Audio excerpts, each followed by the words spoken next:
तुमच्या हक्काचा आवाज, आजचा महाराष्ट्र। राज्याचे मुख्यमंत्री आणि उपमुख्यमंत्री शेतकऱ्यांसाठी भविष्यात चांगला निर्णय घेतील असे विधान राज्याचे कृषी मंत्री दत्तात्रय भरणे यांनी केले आहे। दत्तात्रय भरणे यांच्या उपस्थितीमध्ये दौंड तालुक्यातील खडकी येथे एका इथेनॉल प्रकल्पाचा भूमिपूजन समारंभ पार पडला।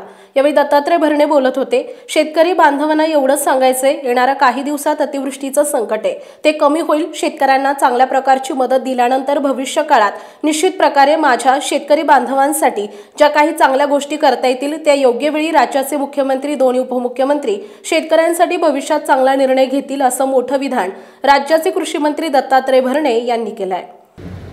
उपस्थित सर्व बंधू आणि भगिनींनो, आज आपल्या दौंड तालुक्यामध्ये वसुंधरा ग्रीन बायो एनर्जी प्रायव्हेट लिमिटेडच्या या इथेनॉल प्रकल्पाच्या उद्घाटनाच्या कार्यक्रमासाठी उपस्थित असलेले आदरणीय पांडुरंगांना राऊत, कार्यक्रमासाठी उपस्थित असलेले आपल्या तालुक्याचे माजी आमदार आदरणीय रमेश अप्पा थोरात, दिगंबरजी दुर्गाडे सर, आमचे मित्र भारतीय जनता पार्टीचे नेते वासुदेव नाना काळे, वैशालीताई नागोडे, वीरधवल बाबा जगदाळे, आमचे दुसरे मित्र महेश अण्णा भागवत,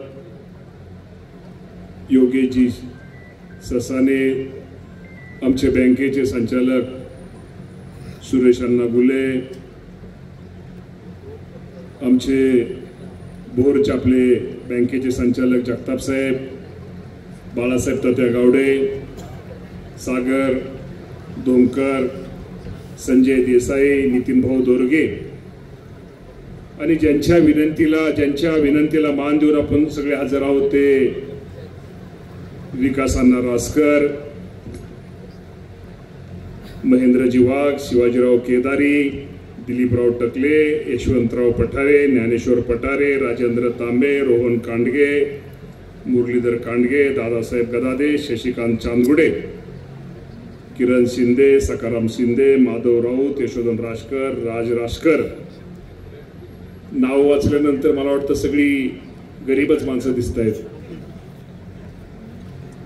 आणि उपस्थित सर्व शेतकरी बंधू आणि भगिनींनो, विकासजींनी त्यांच्या प्रास्ताविकामध्ये हा इथेनॉल प्रकल्प उभा करताना त्यांना ज्यांनी सहकार्य केलं, ज्यांना त्यांचं सहकार्य लाभलं त्या सर्वांचे त्यांनी आभार मानले। विशेषतः आमच्या जिल्हा बँकेचे चेअरमन दुर्गाडे सर आणि त्यांच्या सगळ्या टीमचं त्यांनी आभार मानले।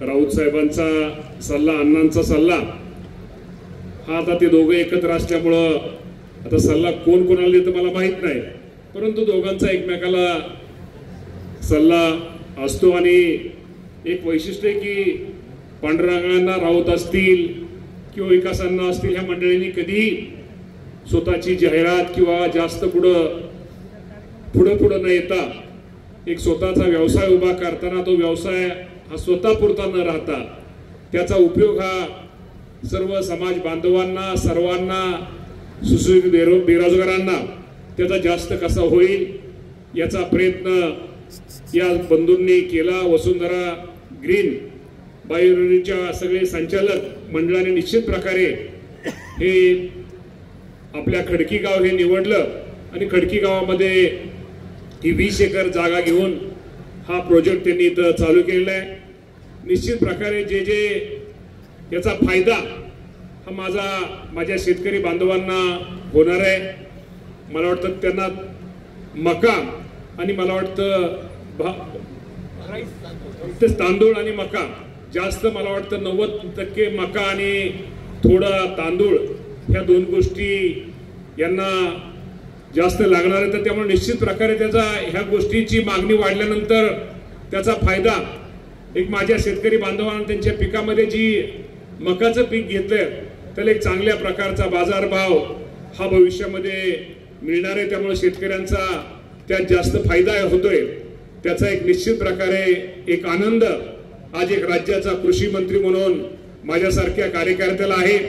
नाथ मस्कोबाच्या बाबतीमध्ये मगाशी रमेश अप्पांनी सांगितल्याप्रमाणे निश्चित प्रकारे अत्यंत शिस्त आणि काटेकोरपणाने चालणारा आज तो साखर कारखाना आणि त्या कारखान्यानंतर हा दुसरा म्हणजे त्या कारखान्याचा काही संबंध जरी नसला तरी बऱ्यापैकी त्यामधले सुद्धा इथं सगळे मार्गदर्शन असल्यामुळं हा इथेनॉलचा प्रकल्प भविष्यामध्ये निश्चित प्रकारे एक चांगल्या प्रकारचा तो चालेल.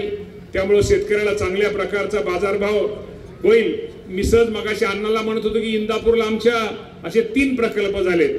त्यामुळे मक्याची इतकी मागणी, आता मका कशी मिळणार आहे, त्यामुळं विकासांना तुम्हाला त्या बाबतीमध्ये इथल्या शेतकऱ्यांना थोडं जागृत करावं लागेल. शेतकऱ्यांना बांधावरती जाऊन बियाणं, औषध किंवा ज्या गोष्टी शेतकऱ्यांचं त्यामध्ये उत्पादन कसं वाढेल आणि उत्पादन वाढताना माझ्या शेतकऱ्याला चांगलं उत्पन्न कसं मिळेल ही काळजी आणि हा जो आलेख जर आमच्या शेतकऱ्याला तुम्ही दाखवला तर निश्चित प्रकारे शेतकरी मक्याकडे अधिक प्रमाणात वळतील.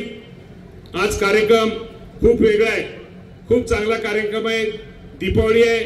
दीपावलीच्या निमित्तानं आपल्या सर्वांना मी शुभेच्छा देताना निश्चित प्रकारे आपल्या सर्वांना माहिती आहे की ह्या वर्षी राज्यामध्ये अतिवृष्टी झाली आणि अतिवृष्टी झाल्यानंतर निश्चित प्रकारे माझा शेतकरी हा अडचणीत आला आणि शेतकऱ्यावरचे जे संकट कोसळलं, या संकटाच्या काळी अडचणीच्या काळामध्ये महाराष्ट्र शासनाच्या वतीनं राज्याचे मुख्यमंत्री देवेंद्र फडणवीस आजचा महाराष्ट्रासाठी परशुराम निखळे, दौंड.